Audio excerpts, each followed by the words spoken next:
Okay guys, this is my Scuba Chris medium dunking rig. Meaning medium means that this is meant for fish roughly about the 20 to 50 pound range. I no longer go with my light setup. My light setup was using these three-way swivels, but even small hammerheads can pop off the rivets on these three-way swivels. So this is my medium dunking rig that I'm going to be using for at least another couple weeks, and then when I set up my conventional gear, then I'll be going heavier than this. But this is with spinners, or you can go with small conventional reels. Now you have your main line here, whatever that is, but instead of using these three-way swivels here, we're going to be using this. We're going to be using a new type of three-way swivels that I got from Charlie's Fishing Supply. This here, see that? So what we're going to do is we're going to use this, and it's going to hold up a lot better. In fact, this should be used for some of the bigger fish too, but for right now I'm going to be using this system here. So that's the way it's going to look. Now you got your I'm still using mono leader. I use this cheapy Mason Mills N 50 or 60 pound clear mono. You know what? It works. I never had this really break it. The only time it broke is when you have toothy critters, but this actually is pretty good. Now for your hooks over here, I'm using circle hooks, because circle hooks have a tendency to hold on and lock into the fish. So I'm using circle hooks. See, that's what a circle hook looks like. You notice that the tip is curved into the shank. That's what you want for a better hold. Now I'm only doing about, out of this, it's only going to be about 6 to 7 inches will be the length coming off from the bottom leader over here. Okay, at the end of this, I'm putting on my bait bags. All right, I'm going to be intertwining my bait bags to the bottom of the hook over here, and the bait bags is a lot better than the typical hooking onto your bait, because that way the smaller fish will tend to eat up all your baits, or the bigger fish will yank it off. This way it doesn't happen. Now I'm going to be using my lead line right over here. There's no rub line here. When you go with the bigger rigs, you go with a rub line. Rub line meaning you rub against the reef and all that, so you want to go with wire or heavy mono. But this is still a lighter rig than that. So we're going to just, our lead line over here will be this. It's called nylon casting line. Okay, this is black. I like black because it doesn't show that well in the water. People refer to this as squid line. So this is 30 pounds. So when you're using like 30 pound braid or 40 pound braid, or even 50, I tend to use a 30 pound squid line. Now when you get heavier, like about 60, 80, 100, then you want to match up. In other words, if you're using 80 pound line, you want to use 80 pound squid line, that type of thing. Okay, so there's your squid line there. Another reason why I like the Mills End, because they have these little caps on it. See that? And these caps work very, very well keeping the line on my squid line. That's why I get these and I save them up after a while. Okay, my lid for tomorrow, because I'm going back to Chocolate Beach, is muddy sand. Over there's no reef or anything to worry about. So this one here, this is called a coin. This is a 1.5 ounce coin. So when you toss it out and it comes back, it digs underneath the muddy sand, so it's going deeper and deeper when you dig it back in, and it sets. So I prefer this when I go to areas that have all sand or muddy sand. Either this or the pyramids work well. The pyramids are okay for sand reef, but I like the coins. The coins work very well. So this is my medium dunking rig. The length of this line here depends on the type of bottom. So I average about 3.5 feet. If you're over reef, then you kind of want it longer, because with the lead line longer, that will keep the bait above the reef a little bit more, but just typically right here, I'm going about 3 to 3.5 feet. My mono leader is always roughly around 6 inches, and that's my medium donkey weight. Thanks.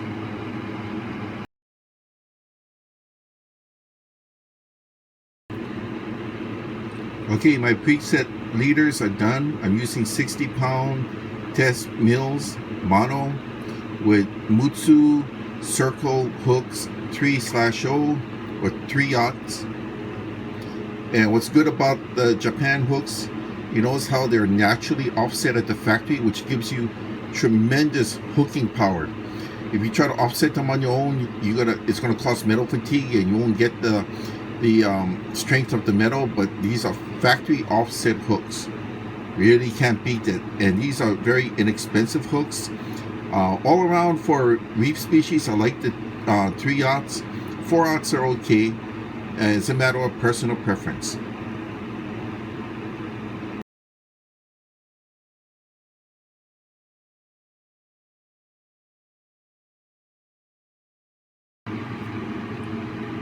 Okay, I'm going to do what is known as, well, I'm calling it a double palomar knot. And I'm going light dunking, so instead of a 3-way swivel on the top that has rivets that can easily pop off, doubling that, I'm going with the 4/0 size swivels. This to me is a lot better system than using these 3 ways. I'll use the 2 ways for very small game, but sometimes when you go for small game, decent sized fish in the 20 to 50 pound range can't hit. These will hold up a lot better. I haven't used this for the big GTs yet, but I suspect they can work. All right, now we're going to use a double system. This is 50-pound Jerry Brown braid. So what we're going to do is, okay, notice that we are doubling this up. All right, so after we double it up, we're going to put it through the eye of the, I'm going to put it to the eye of the swivel, like so. Okay, see, that's double. So normally you would tie your palomar at this point, but we're going to put it through again. So you see that? Thus, the double part. Okay, but why do we call it double? All right, I'll show you the reason why. Okay, use your tag in, make a loop. There's your loop. Okay, see it? We're going to pull that slightly taut. Now we're going to put the swivel through it one time, but we're going to do it a second time. See that? We just went through the loop twice instead of once. Pull that. Taunt. There you go. It's every move, every loop has been doubled on that. Sometimes you might need to put on lubrication to get it done correctly, but this is only 50-pound test mono, so it's no problem. I've tried it with monofilament line and braid, and it works. Notice I used the braid scissors. These just have the threaded edge to it. That's it. That's a double palomar. Because braid can be very slick when it's wet, and this will hold a lot better.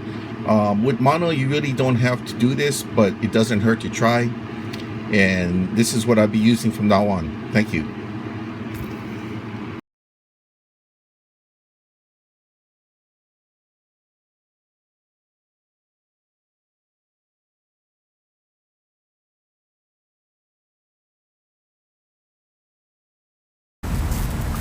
Okay, we got our squids for bait today.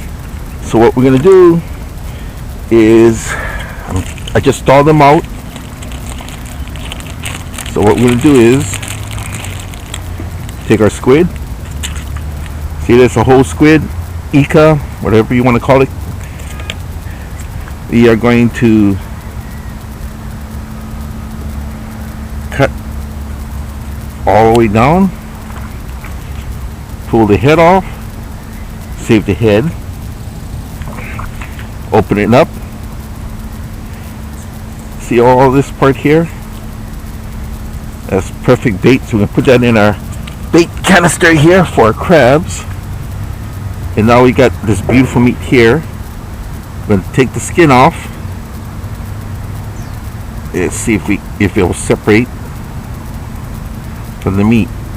Yes, yeah, not the best, but it's coming off. You want to take this skin off like so, because you want the nice shiny meat to be exposed.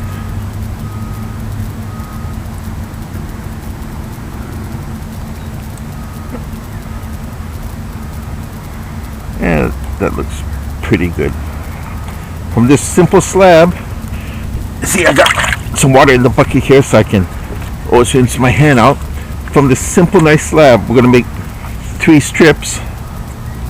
So we're gonna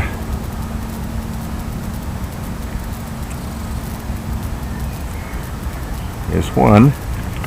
Throw that back. Okay. Now what we're gonna do with this strip, we're gonna double it up. See how we're gonna double it here?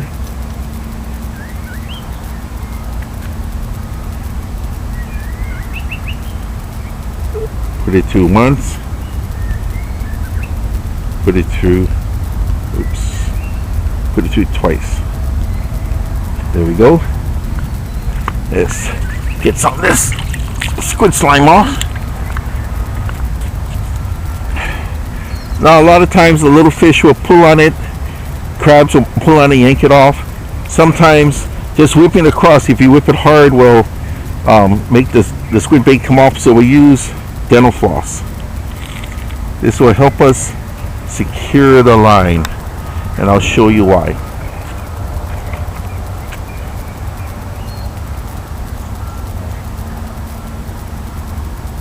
What we're going to do is going to do 1 granny,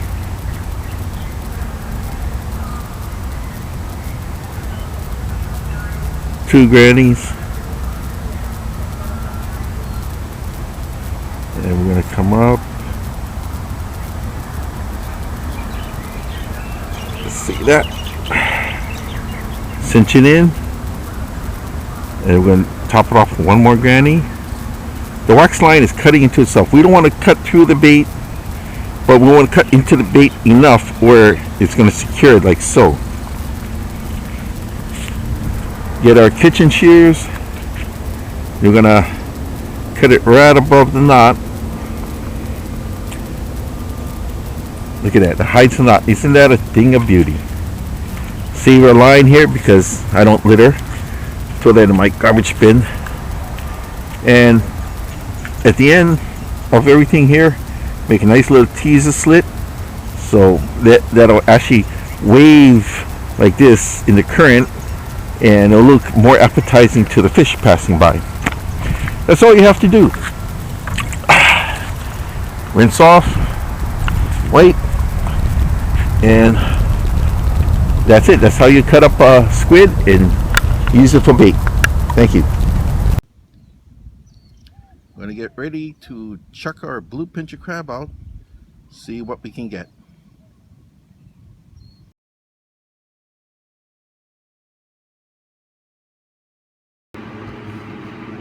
Okay guys, this is Scuba Chris. I'm making more bait bags for tomorrow, and as you notice, I have a production line here.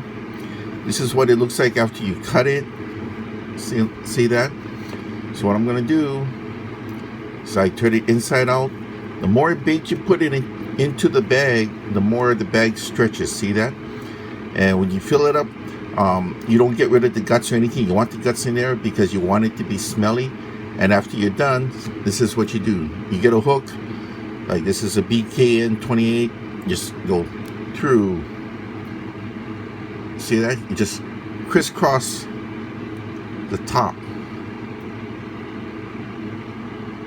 That's the only thing you have to do, is crisscross the top with the bag full. So what happens is that when the fish hits this, takes off, it's not going to take your bait off the hook. The little fish are not going to come by, take the bait off the hook. The crabs are not going to pull your bait off the hook because it's in this expanding bag. Okay, so I have my production line going here. So what I do is I get my dental floss. Okay, I tie it up like so, and I just kind of eyeball it. I know how big I should make this. Cut it, and there you go, right? So what you do, you turn this inside out. Ta-da! Bait bag to fill up.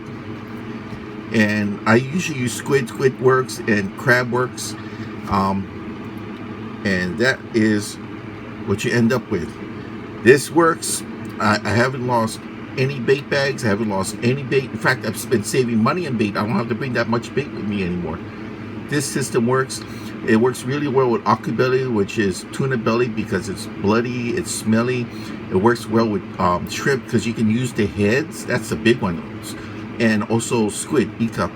So I would suggest using this instead of the conventional style of cutting baits, putting on, because if you cut a bait, put it on, throw it out, chances are some little fish will come by and eventually eat it out, or big fish will tear at it and it's gone and you have to rebait again. When I've been doing this for the past 3 weeks, never had to rebait. Never. This system works. Thank you.